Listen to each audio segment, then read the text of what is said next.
ayun na nga, medyo malapit na tayo doon sa Great Wall of Bacoor. And mapapansin nyo, medyo lumuwag din yung daan. Kasi dati dito, pagka dumadaan ka na rito, yung traffic ganitong oras, minsan andun na eh. So malaki talaga may tutulong ito kung nung simula na nag-open siya, lalo ngayong papasko, medyo hindi ganun ka-congested yung daan. So ito, may experience na natin dumaan dito.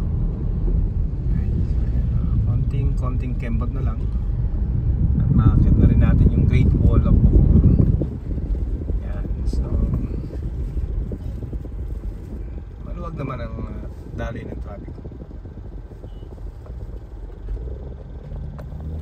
So, sa atin ni Kuya, tapos ang atin, no? Sige na nga. Yan, pasok mga kabikers. Ito yung paalabang.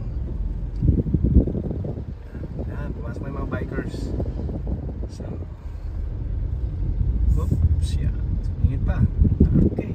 So finally, after many years nating nadadaanan ito, natapos din siya. So, ito na. Nadaan na tayo sa taas. Alex, ito na yung Great Wall of Bacoor. Dito tayo dumadaan dati sa ilalim na nagkukos din talaga ng traffic dito. So ngayon nagawa ito, makikita nyo naman, and random talaga na maluwag yung daan, nabawasan yung traffic, and mabilis na yung biyahe natin papuntang Manila. So ngayon papunta tayo ng Tondo, and ito yung pinakamadaling daan ngayon galing Dasmariñas, Cavite. So ayan yung SM Molino. Okay.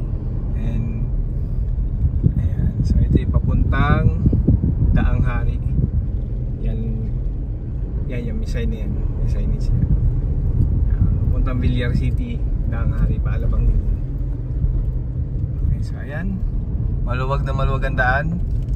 And kung pa Manila kayo, ayan, dito na kayo dumaan at maluwag na po, hindi na ganoon ka-traffic. So share this video and thank you for watching. Please don't forget to like and subscribe. Check TVPH. Merry Christmas.